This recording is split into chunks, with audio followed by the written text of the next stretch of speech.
자, 여러분 20주기의 흥선대원군의 개혁정치에 대해서 살펴보겠습니다.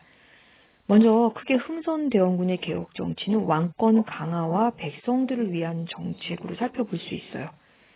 첫 번째 왕권 강화는 거기 제가 별표 친 거 있죠?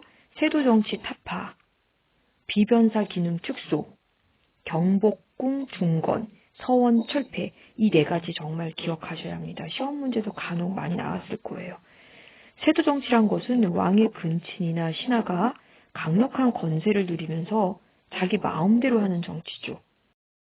정조 임금이 돌아가신 후에 안동 김씨가 강력한 세도정치를 펼치고 있었어요. 그래서 얘네들은 능력에 따른 인재를 등용하는 것이 아니라 그들에게 아부하고 돈을 갖다 주는 애들을 등용했던 거예요. 흥선대원군 입장에서는 당연히 얘네들을 타파해야 되죠.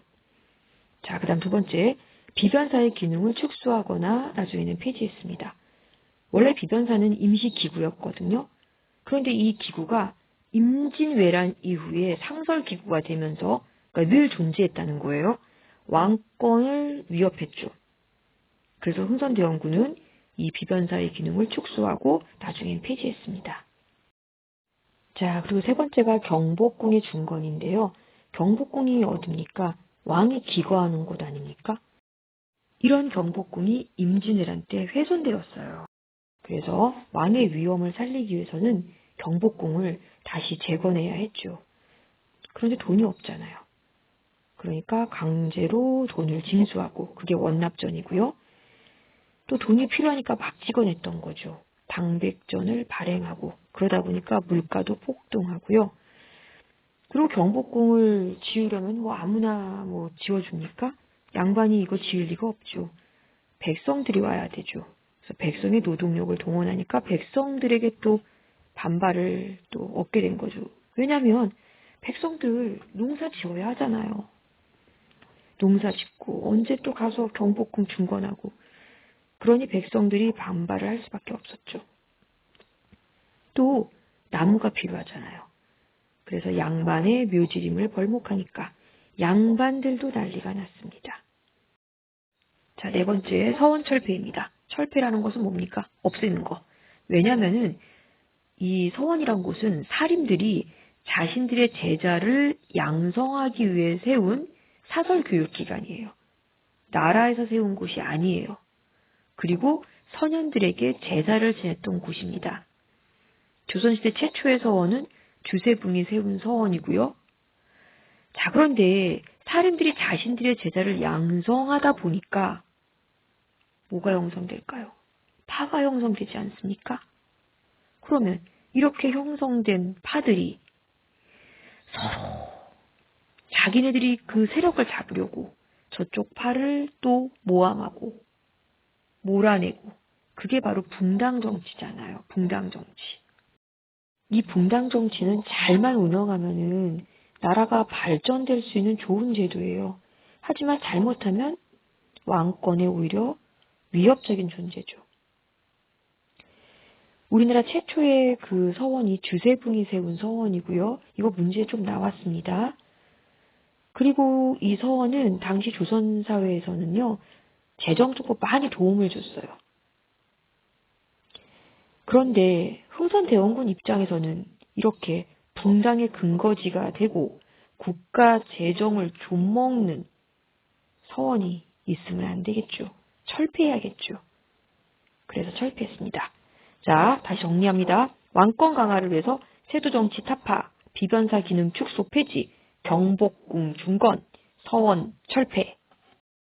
자, 흥선대원군의 개혁정치 가운데 큰 두 번째, 백성을 위한 정치를 펼쳤습니다. 백성을 위한 정치로는 거기 보니까 삼정문란의 시정하고 나왔죠. 삼정이란 것은 전정, 군정, 황국인데요. 전정은 그냥 읽어보시면 될 것 같은데 그냥 설명드릴게요. 양전 사업을 실시해서 숨어있는 땅을 찾아낸 거예요. 그럼 숨어있는 땅이 찾아진다는 건 무슨 의미인가요? 거기서 세금이 나올 수 있잖아요. 국가 재정을 확충하는 거죠. 그리고 양반과 그 지방의 권력가들이 자신들의 토지가 아닌 건데 백성들의 토지를 겸병하는 거 그런 걸 또 찾아내서 금지시켰죠. 그래서 국가 재정을 확충했습니다. 그러니까 전정은 이런 의미란 거 알아두시고요. 중요한 건 군정과 황곡이에요. 군정은 왜 군대를 가지 않는 대신 포를 내는 거죠. 균역법 기억하세요? 기억하셔야 합니다. 그런데 그 균역법은 양반들은 해당되지 않았고 백성들만 해당됐거든요. 그런데 흥선대원군은 바로 양반들한테도 포를 내게 했어요. 그게 호포제예요. 공평한 조세 부담을 위해서. 그리고 또 양반들이 포를 내면 국가 재정도 확충되죠. 하지만 양반들은 반발하죠. 자, 그 다음 황곡. 황곡은 제가 여러 번 말씀드렸어요. 고구려의 진대법, 고려의 흑창과 비슷한 제도라고. 백성들이 너무 힘들 때 봄에 빌려주고 가을에 갚게 하는 제도. 기억나시죠? 그런데 이 황곡을 양반들이 운영하다 보니까 폐단이 일어나는 거죠. 왜냐면 나는 하나밖에 안 빌렸는데 2개 빌렸다 그러고 빌릴 필요도 없는데 빌려가라 그러고 고리대금 남기고 이러니 백성들이 어떻게 삽니까? 그래서 흥선대원군은 황곡을 사창제라는 이름으로 바꾸어서 주민들이 자치적으로 운영해 가게 했던 거죠. 양반들의 폐단을 줄이려고. 이렇게 흥선대원군은 백성을 위한 정치를 펼쳤습니다. 이 흥선대원군이 바로 민비의 시아버지예요. 제가 간혹 민비보다는 그래도 흥선대원군이 훨씬 낫다고 말씀드렸죠. 바로 이와 같이 백성을 위한 정책을 펼쳤기 때문입니다.